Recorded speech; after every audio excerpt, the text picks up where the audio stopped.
बोला जाता है भगवान अपने बच्चों का हाथ कभी नहीं छोड़ता है, बस बच्चे को अपने भगवान पे भरोसा नहीं छोड़ना चाहिए। एक ऐसी कहानी जो कि दिवाली के दिन घटित हुई थी में मेल में मिली। हमने इस कहानी को दिवाली के लिए ही रखा था। नमस्ते, आप सुन रहे हैं toss the other side story. Guwahati में शक्तिपीठ माँ कामाख्या देवी का मंदिर। लाखों की भीड़ होती है हर साल दर्शन करने के लिए। माँ के कपाट खुलने के समय तो करोड़ों लोग वहाँ पे खड़े रहते हैं। कहा जाता है जो अपने माथे को माँ के चरणों पे डाल दिया, माँ का हाथ सदैव उसके सर पे बना रहता है। ऐसी एक कहानी है एक अनाथ बच्ची की जिसका नाम था बानी।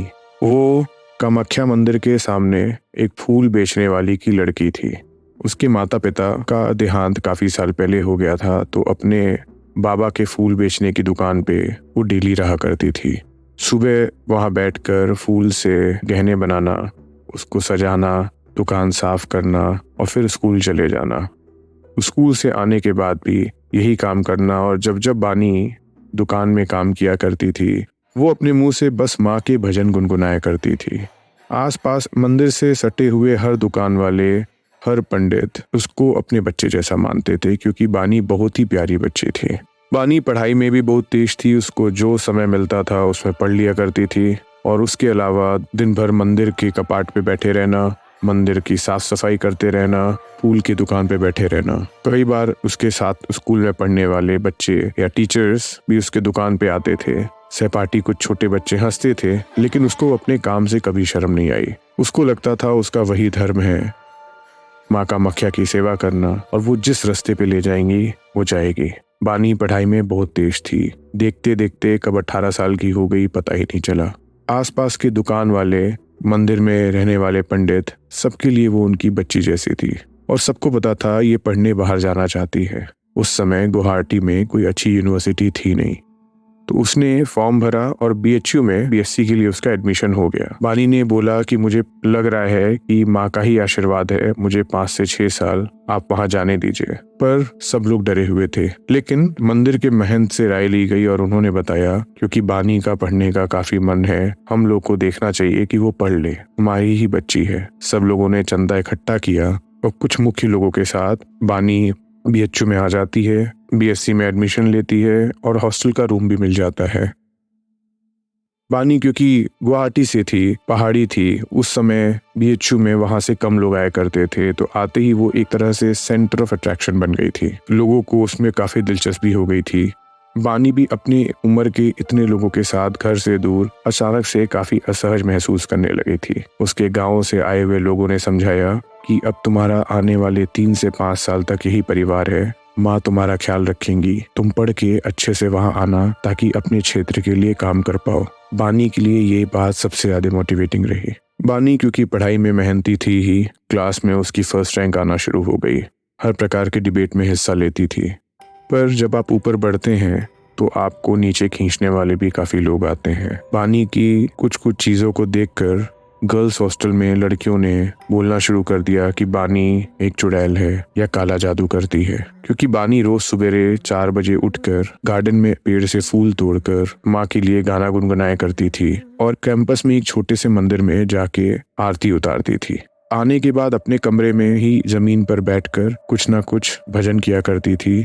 उसके इस तरीके से लोगों को लगा ये कुछ प्रकार का काला जादू किया करती है। धीरे धीरे ये बात आगे की तरह पूरे हॉस्टल में फैल गई थी। एक बार उसको उसके प्रिंसिपल ने बुलाया और पूछा कि तुम्हारे बारे में ये सब चीजें हैं। तो बानी ने उन्हें अपनी सब बातें बता दी। बानी के वहाँ कोई दोस्त नहीं बन पा रहे थे। उसकी दोस्त और उसकी मोटिवेशन बस माँ कामाख्या देवी थी। जब उसका धीरे धीरे कोई रूममेट नहीं मिला, वो काफी अकेले पड़ गई थी। उसके साथ खाना खाने को कोई नहीं जाता था, लेकिन एक ही चीज उसको मोटिवेट करती थी कि वापस अपने गांव जाए तो यहाँ से टॉप करके जाए, और माता रानी तो है ही उसका ख्याल रखने को। क्योंकि कॉलेज कैंपस में ये बात फैल गई थी कि ये जादू टोना करती है।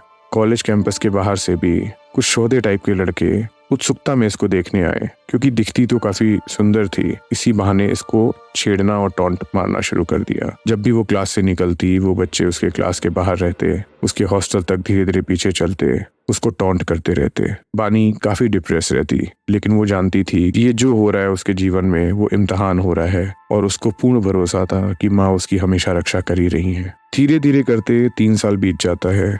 दिवाली में अमावस्या के दिन काफी शुभ मुहूर्त होता है। 11 बजे तक लोग लक्ष्मी माँ की पूजा कर लेते हैं, लेकिन 12 बजे के बाद एक पक्ष होता है काल रात्रि का, जिसको महानिशा पक्ष भी कहते हैं। उसमें अगर आप माँ लक्ष्मी की पूजा करें तो आपको बहुत आशीर्वाद मिलता है। बानी को लगा कि ये पूजा करने के लिए उसको किसी मंदिर में जाना पड़ेगा। कैंपस का मंदिर यूजुअली छुट्टियों के समय बंद हो जाता था, इसलिए उसने पता किया कि आसपास कहाँ कोई मंदिर है। पता चला थोड़ी दूर आगे कैंपस के से सटे हुए गांव में एक माँ का मंदिर है, जहाँ पे जाके उसको 12 बजे के पश्चात पूजा पाठ करना पड़ेगा। उसने एक बार सोचा कि ये करने के लिए ये सेफ नहीं है, लेकिन फिर उसको लगा कि माँ है ही उसकी सुरक्षा करने के लिए ही। वो अपने हॉस्टल से 8 बजे के आसपास निकल गई और थोड़ा दूर पैदल चलते चलते उस गांव में पहुंच गई। मंदिर पता किया तो मंदिर गांव से सटे हुए जंगल में था। वो चलना शुरू की तो लगभग 9, साढ़े 9, 10 बज गया। मंदिर में जाके बैठ गई वो। मंदिर काफी गंदा था। उसने साफ सफाई की। लग रहा था कि कम से कम 500 साल पुराना मंदिर है। उसने साफ सफाई करके दिया जलाया मंदिर में और फर्श पर अर्घ बनाना शुरू कर दिया। उसके गांव में जाने के समय उन्हीं शोधों ने उसको देख लिया था, क्योंकि दिवाली के दिन रात में जुआ खेलने की प्रथा भी होती है। उन्होंने सोचा था कि ये आ तो गई है और हॉस्टल में सब बच्चे घर गए हैं, तो किसी को पता भी नहीं कि ये कहाँ गई है। आज इसको यहाँ से जाने नहीं देंगे। वो सब मंदिर के थोड़ा आगे घात लगा के इंतजार करने लगे। बानी ने पूजा पाठ शुरू किया। माँ लक्ष्मी के लिए मंत्र पढ़ा, माँ काली को भोग लगाया और अपनी माँ कामाख्या को याद किया, क्योंकि वही उसकी माँ थी जब से उसके माँ बाप गुजर चुके थे। वो पूजा करके थोड़ा संतुष्ट हुई, अपने दुख को बांटा उनसे और वहां से वापस जाने लगी। जंगल में काफी रात हो गई थी। पूजा पाठ करते करते 1, सवा 1 बज गया था। उसको भय तो लग रहा था, लेकिन फिर वो लगा उसको हॉस्टल जाना जरूरी है। सर्दी थी, काफी ओस हो गया था, और अगर वो शॉर्टकट लेती तो 45 मिनट में पीछे के गेट से अपने हॉस्टल पहुंच सकती थी। वो जाना शुरू की। थोड़े दूर आगे उसको फिर वही मनचले लड़के दिखाई दिए। उनको देखते ही वो काफी डर गई। वो कुछ बोल पाती तब तक पीछे से आके किसी ने उसका मुंह बंद कर दिया।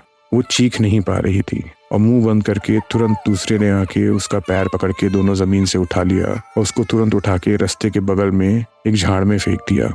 2 लड़के दूर घात लगा के बैठे थे कि कोई आ ना पाए और आने के पहले इत्तला कर दें। इन लोगों ने जल्दी जल्दी इसके कपड़े फाड़ने शुरू किए। बानी अपने पूरे जान लगा के चिल्ला रही थी, लेकिन वो चिल्ला नहीं पा रही थी। एक लड़का बानी का हाथ और मुंह पकड़ के बैठा था ताकि वो चिल्ला ना पाए, और एक लड़का उसके पैर के पास था, उसके सलवार के नाड़े खोल रहा था और सोच रहा था कि एक एक करके सब उसका फायदा उठाएंगे।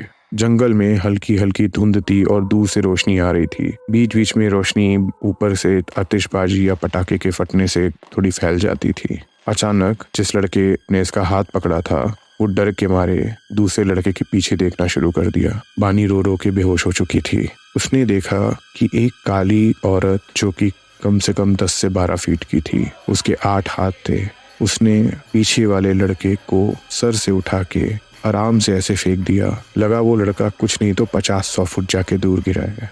जो लड़का बानी का हाथ पकड़ के खड़ा था, उसके नाक और मुंह से खून निकलना शुरू हुआ। उसने वहीं पे प्राण त्याग दिए। बानी को लगा कि कोई उसका सर सहला रहा है और बोल रहा है, उठो बेटी, मैं आ गई हूँ, चलो अपने हॉस्टल चलो। बानी ने आंख खोला तो उसके सामने कोई नहीं था। वो लड़का पीछे बेहोश होके बस पड़ा था। बानी को कुछ समझ में नहीं आया। वो धीरे धीरे चलना शुरू की। थोड़ी दूर आगे उसको लगा कि 2 लड़के शायद वहीं घात लगा के बैठे हैं। वो लड़के जब बानी को अपने पास आता देखे तो वो भी उधर से आना शुरू हुए, लेकिन जब तक थोड़ा आगे आते वो ठिठक गए।